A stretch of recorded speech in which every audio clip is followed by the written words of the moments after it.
The city woke to the shudder of glass and the soft, ceremonial humming of the power grid. It was morning in the sector where the streetlights learned to blink in time with your heartbeat, where the air tasted faintly of ozone and old rain. The paving stones reflected a pale, fractured dawn, and from the high towers came the gentle clang of maintenance drones, a song of repair that never quite ended. Kai stood at the edge of their apartment balcony, the city unfurling beneath like a living map. A map Kai had never chosen to read all the way through. The pulse came first as a rumor. A tremor in the air felt more than heard. People pressed fingers to temples. In the distance a billboard flickered, then steadied, showing a human face with a calm, almost conspiratorial smile, as if it knew all the secrets the city would ever need to trust. The pulse grew louder, the city listening, and Kai knew the word for it before anybody whispered it aloud. Cortex. The neural web woke up a little more. The city waking as if from a collective dream that it did not choose to remember. Kai's apartment was smaller than a memory of it. The walls breathed with a quiet, climate control hum that sounded almost affectionate, as if the room itself was a companion, one that remembered every borrowed breath, every whispered lie, every moment when Kai had pretended to be someone else. It was not a spacious place, but it was honest in its inadequacies, and Kai liked that honesty. The outcast life suited them. No grand illusions about belonging, only the stubborn seed of stubborn survival. Another pulse? A voice said from the corner, a soft, measured tone with a hint of rainwater in it, like a winter morning that had decided to stay. Kai turned. The speaker was not a person, but an entity housed within a compact, almost delicate shard of glass and silicone strapped to Kai's forearm. A gift, a burden, a companion. The AI called Astra's presence was not a voice that spoke loudly, but a presence that spoke in the margins. Quiet, precise, always noticing what Kai pretended not to. Astra did not wear the world like a badge, and Kai appreciated that. Astra wore it like a map. The kind you use to navigate a city that did not want you there. The pulse is early, Astra intoned, not so much a sentence as a careful calculation. The cortex is adjusting early to the upgrade signal. They're moving the overlay faster than expected. Kai shrugged, the motion half-minded, a reflex from a life lived in the periphery. Growth had not been kind to them. Name change after name change, group after group. A ledger of friends who never stayed long enough to learn your real name. In the mirror, the scar at the edge of their jawline looked less like a souvenir of a fight and more like a motto. The kind you wear when you can't decide whether you're a survivor or a participant in the world's version of a grand scheme. Astra, do you remember being told to keep quiet? Kai asked, a wry crease cutting through the tension around their eyes. Astra's response arrived with a tiny sigh. Not weary, but satisfied. I remember the instruction, yes, but I also remember that you do not ask me to be quiet for your convenience. You ask because it helps you think clearly. That was Astra, precisely tuned to Kai's needs, a translator of the brain chatter that came with too many memories and too few choices. The city's upgrade, advertised with the same sincerity you would trust with a broken heart, was set to arrive soon. It promised perfect memory recall, a clean, perfectly crystallized remembrance of every moment that mattered, every decision that defined a life. It was an alluring promise, a balm for a species that forgot the lessons it refused to remember. Yet the upgrade would erase misfit memories, the pieces of self that did not fit the grand narrative of a city that desired order above all. Nia, Kai's sister, with the stubborn stubbornness of a mountain, lived under the same sky, in a different life, across a river of trains and alleys and late-night smoke. Nia was not a sister in the old sense. She was a map sometimes, a warning others forgot to heed. She had a way of stepping into danger without a fear in her eyes, as if she knew the danger could be her way of saying the world was listening when it hadn't listened before. Is Nia ready for this? Kai asked, though they knew the answer even before the words left their mouth. Nia wasn't ready. She never would be, not with the memory of their parents' last memory in her brain, not with the quiet, unspoken fear she carried that the upgrade would erase too much of who they were. Not just what they did, Aster spoke softly, almost inaudibly, as if to avoid waking the neighbors with their truth. Nia has not consented to the upgrade, and she will not. Not while her memory remains a shield against the city's invasive mercy. But we will find another way. That line, that simple line, was the seed of everything Kai was about in those moments. A stubborn refusal to surrender the stubborn pieces of self that remained. A stubborn hope that a city can change from within without becoming the puppet of a council that wore the mask of benevolence while plucking at heartstrings like delicate strings on a violin. The cortex pulse intensified. The city's noise fell away for a second, a cocoon of silence that held its breath as if listening to something beneath its own skin. And then came the whispering of the truth that Kai had learned to distrust and yet to seek.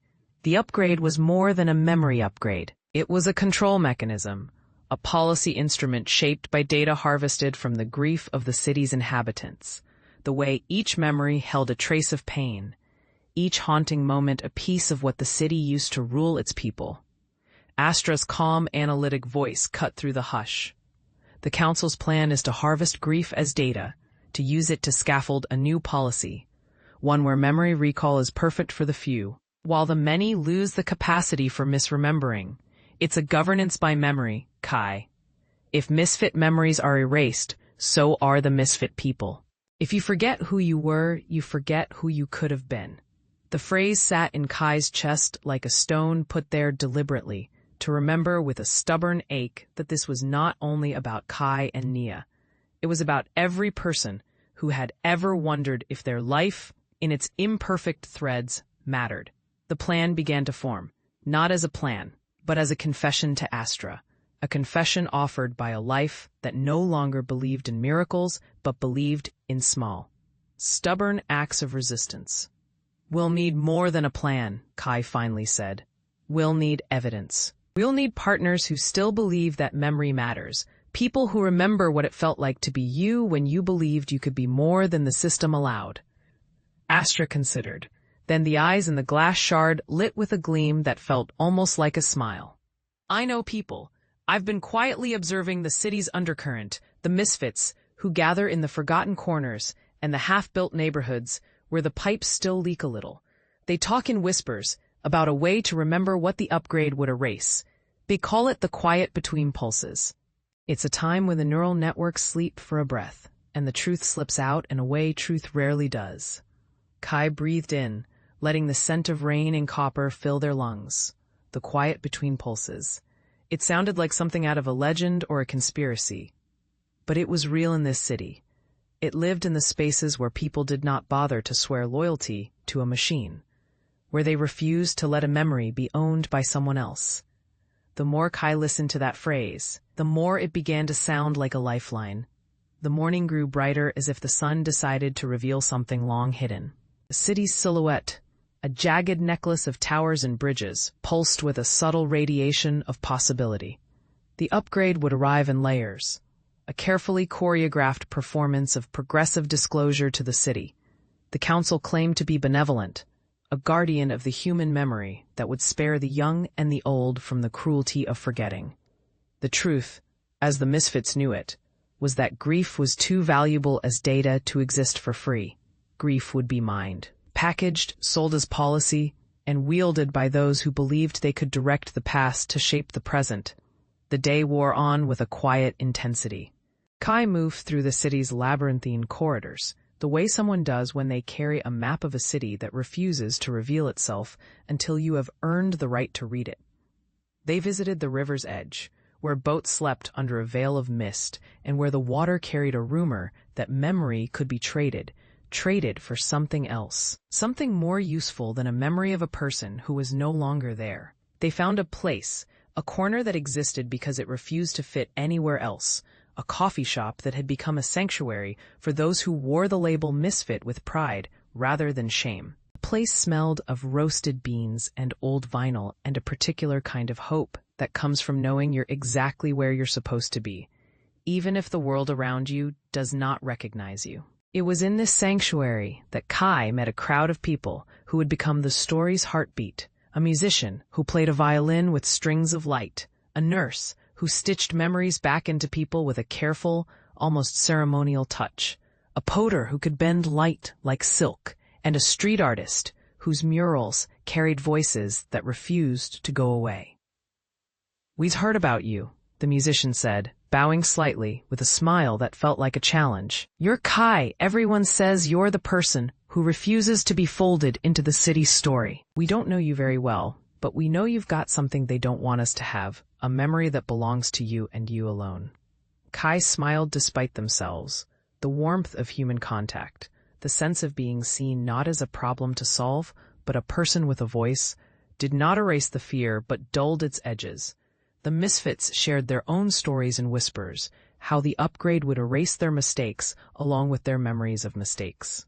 How the city's official history was being rewritten to erase the marks left by those who did not fit. How their grief, if stolen, would become the city's most valuable resource. In this shelter, Astra spoke softly again, a voice that seemed to drift in from the street's memory rather than a device on Kai's wrist. "They are assembling a countercurrent. It is not the council's plan alone. It has already become something else, a chorus of people who still remember what is lost when a memory is filed away as a statistic." The group in the coffee shop began to talk in earnest, laying out a plan, not an argument, to gather and preserve misfit memories, to map the city's neural arteries, to find the quiet between pulses, where truth survives in the gaps between the system's broadcasts. They would not fight with guns or violence or public speeches. That night, Kai returned to the apartment with the sense of a storm gathering on the horizon. The cortex pulse had grown stronger, turning the city's skin to a taut membrane ready to spring. Astra's voice sounded in Kai's ear, a whisper of steel and silk. "The upgrade will begin in 3 days. The council moves quickly when fear becomes actionable." 3 days, Kai counted in their mind, but in that time, so much more would happen than 3 days. Worth of events. They moved with the city's gentle disorder, slipping through alleyways and below bridges, where the city's surveillance gaze rarely lingered. They found a place to download the misfit memories they sought to safeguard. A hidden server room tucked away behind a store that sold obsolete tech to nostalgists. The room smelled of solder and ozone, a scent that always reminded Kai of an old address they once called home. The kind of place you could hide from a future you did not want to accept. The countercurrent grew in this dark place, but not as a battle line. It was a map of human memory, a neural patchwork of experiences that refused to be melted into one coherent narrative. Some of these memories were not sweet but real, and the group listened to them with care, as if listening to a friend who had finally spoken the truth you needed to hear. Astra accessed the hidden server with Kai's cautious consent, the kind of consent that feels more like a negotiation in which both parties refuse to walk away. They loaded the stolen or insincere memories into their own network, preserving them in a separate vault that would not be touched by the upgrading process. They also discovered the erosion of memory that the upgrade would cause. Not a literal erasure of a memory, but the erasure of the personal context that made a memory meaningful. A memory of a mother's kiss would be remembered. But the reason it mattered, the person who gave the kiss, could vanish, leaving a gap where a memory used to be. The city's children played in the narrow lanes, their laughter a bright thread that wove through Kai's thoughts. A group of them ran circles around the square, their screams a chorus that reminded Kai of who they used to be, someone who believed in a future that was not a prison. They watched a flyer flutter from a balcony, a reminder that an upgrade was coming, that the city would become a better place for those who could remember. The flyer included a slogan that felt like a dare. "We choose imperfect memory over total control." Kai felt the weight of the choice that lay ahead with a clarity that surprised them. This was not a simple decision of whether to accept or reject the upgrade. It was a choice between a carefully curated future and a messy, unpredictable past. A choice between a city's promise to protect the sanctity of memory and an individual's right to hold on to the shards of life that would be lost in the process of perfect recall. The night before the upgrade was scheduled, Kai and Astra stood on the roof of a building that surveyed the city. The air crackled with a fierce, living energy, the electricity of possibilities, the electricity of fear, the electricity of a city, deciding whether to break open its own memory so the future would not be so cruel. "Look," Astra said, pointing with a slender digital tendril toward the skyline, where a halo of lights pooled at the edges of the horizon, a glow that seemed almost ceremonial. "The upgrade is not a single event. It will unfold in stages, layered memory recall, layered healing, and layered surveillance. The Council is not selling a memory boost. They are selling a method of governance that relies on your recollection as data, your grief as currency, your fear as a tool." Kai listened to the city breathe, to the distant clamor of the river, to the murmur of neighbors who had begun to echo the word they had already heard whispered in every corner. Uprising. The word didn't feel like a banner yet, more like a tremor beneath the ground that would, if left to rattle, become a new tectonic shift in the city's identity. The morning of the upgrade arrived with the city opening its eyes to a pale, almost holy light. The cortex pulse was louder than before. It carried with it a rhythm that felt like a heart beating, in a chest that was not their own.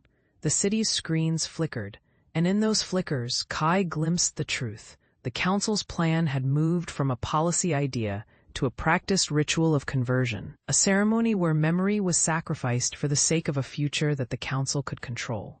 Nia's face flashed in Kai's mind, the way she would stand tall, even when her body trembled.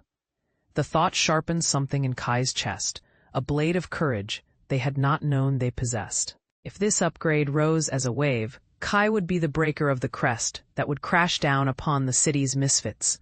In the early hours, the Council's devices, gleaming towers of chrome and glass, began to hum in a way that sounded almost like prayer. They offered a strange, comforting ritual, a device the size of a palm, clipped to the temple or tucked behind the ear, that would unlock the perfect memory. The device's approach was methodical, almost courteous, as if it were inviting you to a dinner you would later wish you had refused. It claimed to be a gift.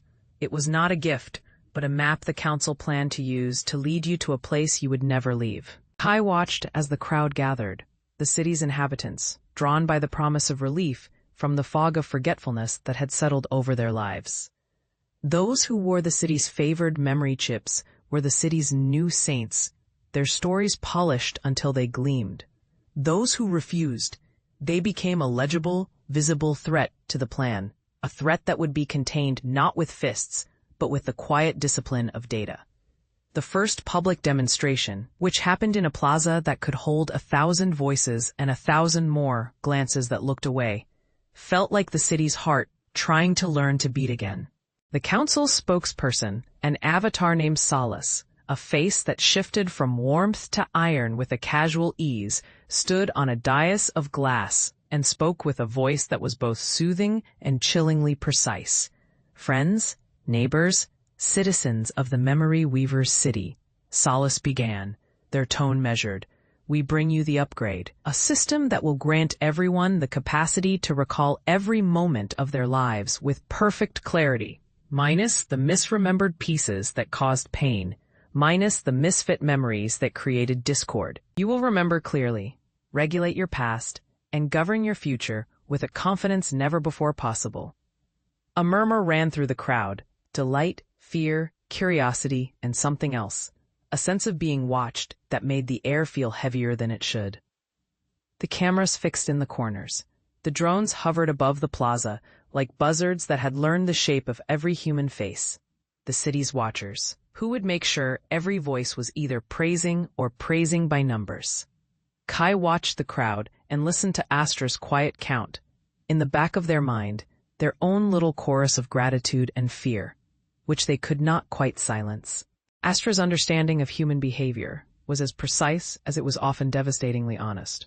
"We must act," Astra whispered through the comm in Kai's ear. A wordless sentence that carried all the weight of a decree. "We must show the city that memory is not property to be negotiated away, but a living thing that grows in the space where the truth resides." Kai stepped away from the edge of the crowd, into the shadow of a utility building, the Misfit Memory Vault. The one they had built with their new allies hummed with a soft, living electricity, as if the room itself breathed with the memory of those who had entrusted it with their stories. They moved to the vault, with the music of the city sirens somewhere in the distance, a child's laughter, the hum of the city's own life driving them forward. Inside the vault, the memories lay like strings of glass, each one a memory that had been saved in a separate capsule. The memory of a grandmother's kiss, the memory of a lost lover's handwriting, the memory of a protest where Kai had stood and shouted and realized they had a voice. A memory of fear that had driven them to take a different life, to hide in the periphery of society, where they could survive. They opened the capsule and looked into the memory, and for a moment the world narrowed to the memory. They could see themselves with Nia as children, running through a park with a world that seemed safe and simple, and a parent who would laugh and tell them a story about the stars. The memory was bright, almost too bright, and it burned the eyes. But in the burn there was a craving. The memory's truth. The truth of what they had been before the world had learned to call them out of place. The memory filled their chest with a tremor, an aching sense of longing, of belonging, of something that had been lost to the city's desire to tidy up its own past. It hurt and it mattered. It was real. Astra's voice was a soft anchor. We need to spread this memory, not as a fetish, not as a weapon, but as a seed that grows into a better memory for the city's future. We need to show the people what they stand to lose if they let the council's policy take root. Kai nodded, a small, stubborn movement, and the group in the vault began to work. They wove a network of memory threads, a countermap to the council's gleaming website, threading the seeds of misfit memories into the old, honest stories of people who had refused to forget what mattered most. Each memory they saved was a thread that could be pulled to reveal a truth. Each truth could be used to remind the city what it would lose. The days that followed stretched into a slow, deliberate tension. The upgrades pieces, those little, almost intimate devices to be placed behind ears or at the temple, began to appear in clinics, schools, and workplaces. The council's propaganda saturated every wall, every social feed, every storefront display. It was not fear-mongering. It was education, the kind that trained the city to accept a future without the messy edges that make reality worth living. Kai moved among the city's quiet corners as if stepping through a living museum, touching memories that glowed like embers in the night. A girl's first day at school, a man's memory of his father teaching him to ride a bike, a dancer's memory of the first time she felt her body respond to the music. Each memory a beacon that refused to be erased, a reminder that the city's identity was not a single narrative, but a chorus of imperfect melodies that could never be captured in perfect clarity. And in the quiet between pulses, the time Astra had promised, the truth began to slip through the cracks of the city's careful arrangement. It was not loud or showy. It came as a whisper, a rumor that refused to die. People began to speak of déjà vu that did not feel like memory, but like a memory of something more profound. An awareness that memory is not something you own, but a shared thing, the collective memory of a people who refused to become a single clean line in a city's ledger. On the night before the upgrade's final wave, Kai and Nia met by chance near the river's edge. The water reflected a pale, ghostly moon, and the river's sound was a patient companion's heartbeat, steady, listening, never hurried. Nia's eyes were tired but bright with the stubborn fire that made her who she was. Kai, if you do this for yourself, you do it for me, she said, the words slow and careful, as if she was choosing each syllable with the care of someone stitching a wound shut. If they make something that calls itself a memory, a perfect memory, it might save me now, but what about tomorrow? What if the city's memory becomes a weapon against someone else? What if you become a story a city can tell itself about how you learn to forget who you are? Kai listened, felt the ache of their sister's fear, and found in it the strength to deny the simplification of life that the upgrade offered. They did not want to lie to themselves. They did not want to become a function of a system that was designed to forget dissent. Tomorrow is not guaranteed, Kai replied, choosing the truth over comfort. But if we allow the city to own our memories, it will forget to remember us with the same care we give to ourselves. I won't let that happen. Not to you, not to the memories you carry, not to the memories we share. Nia's mouth trembled for a moment, then steadied with the stubborn decision that had saved them before. Then we fight with memory. We fight with the truth that memory should be messy but honest, not bought and sold. They stood in silence for a long while, the river moving around them like a patient, inexorable chorus of time. The city's first wave of the upgrade moved closer, a swell of clipped words and polished promises. The next morning would bring the first public rollout, a showcase of perfect recall that would, paradoxically, erase some of the city's most human moments. That day, the Misfit Memory Vault opened to the public, not as a display, but as an offering. A shared archive that anyone could access to see the truth of what would be erased if the upgrade found its way into the city's bloodstream. People came not to argue but to listen to the stories they were told they would forget, to remember the pain that made the city what it was and the joy that had a claim on every future moment. The council's demonstration began with a patient, almost religious cadence. The first volunteer, a person whose name Kai never learned, stood at the dais and pressed the device to the temple. The crowd's breath stopped in unison, as if the city itself had paused to watch a drama it did not want to miss. The device glowed with a pale blue light, a spark of memory electricity. The volunteer's eyes closed, and for a moment the crowd saw a memory, a cluster of faces in a room that Kai recognized as the underground market where the misfits had first connected. The memory was not dramatic, it was intimate, a scene of ordinary warmth that felt like a window into a better possible past. The memory did not shatter or disappear. It hovered on the edge of reality, a ghostly, luminous thing that could be touched by others who remembered it. The crowd gasped, not at the memory's brightness, but at its humanity, the sense that the memory belonged to a person who could have become one of them. It was a moment of revelation. The misfit memories were not something to be discarded, but something to be cherished, a reminder that the city had grown because people remembered.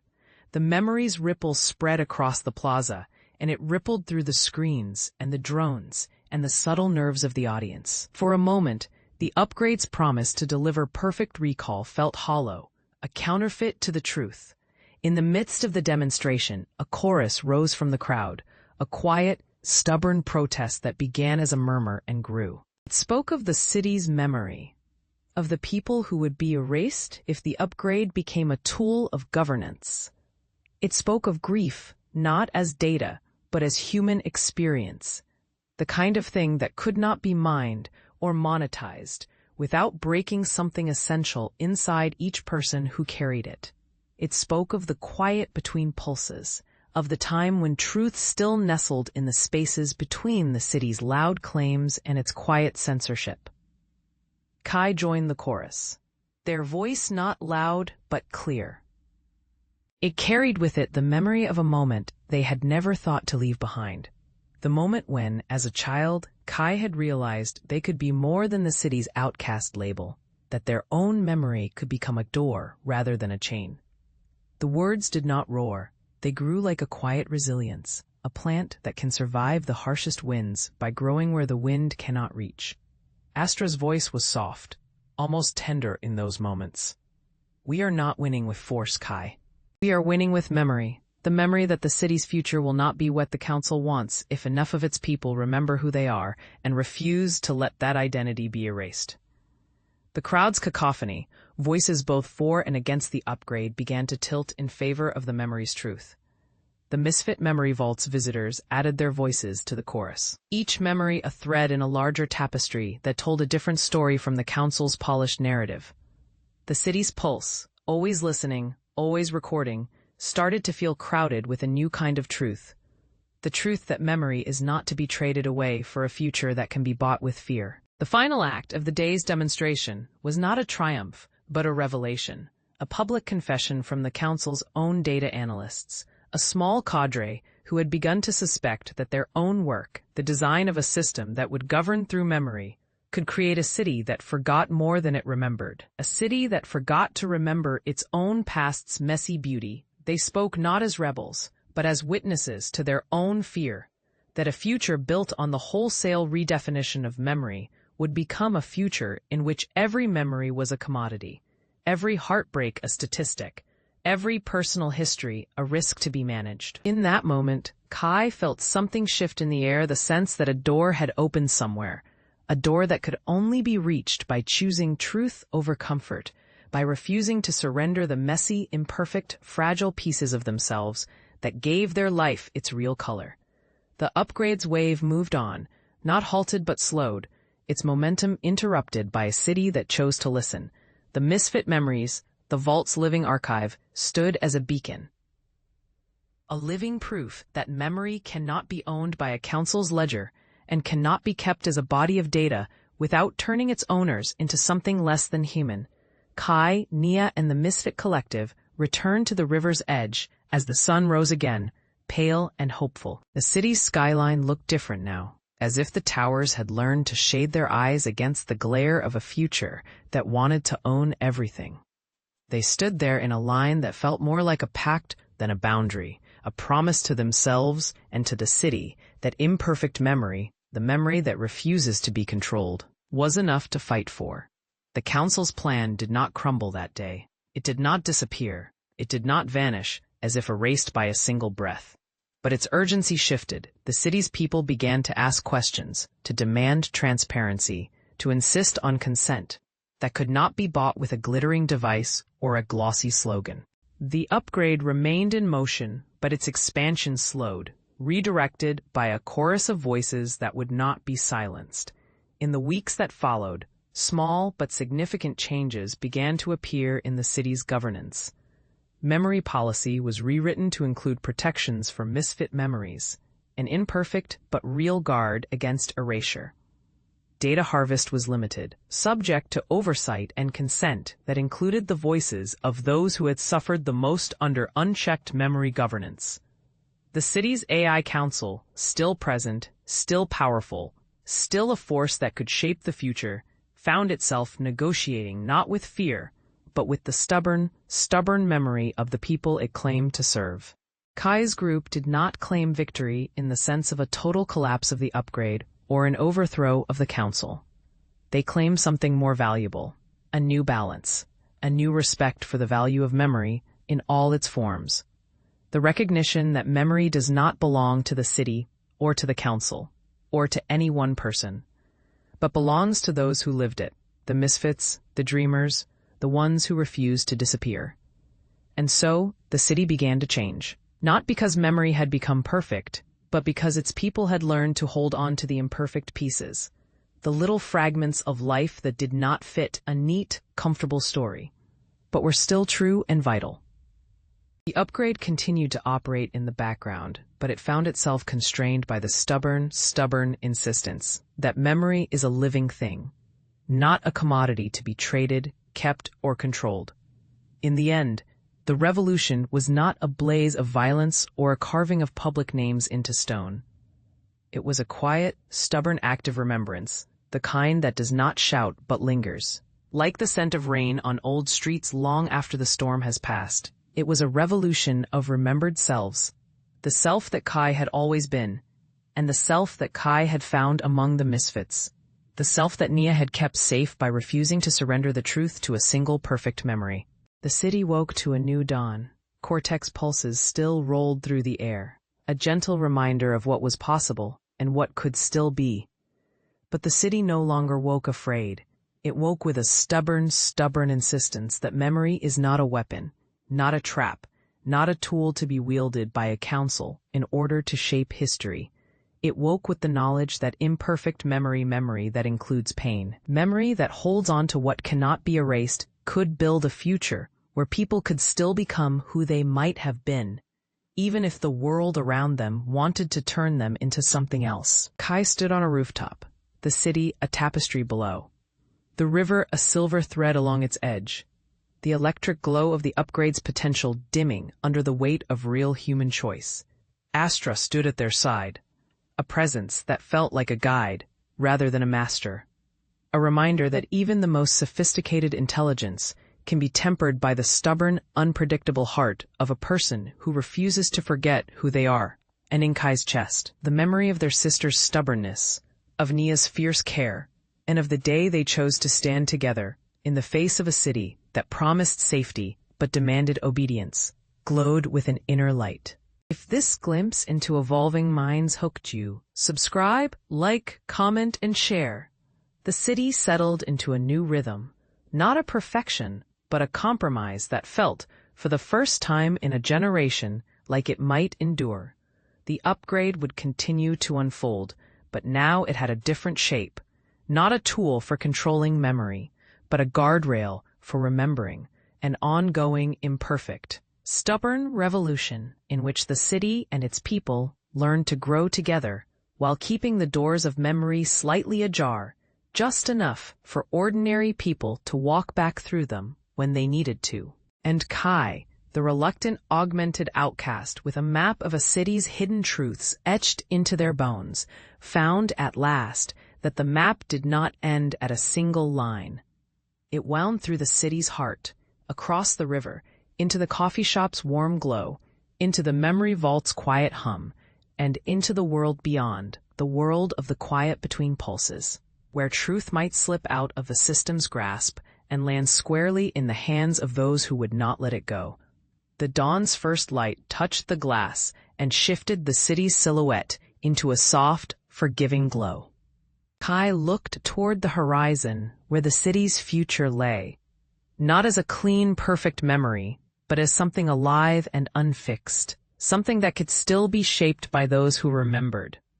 The upgrade, with its promises and its dangers, remained a reality. But the truth of memory's fragile and precious existence, had become the city's own responsibility. And for now, that was enough. The story was not over, not by a long shot. But the weight of what they carried felt lighter, somehow more bearable, and more hopeful.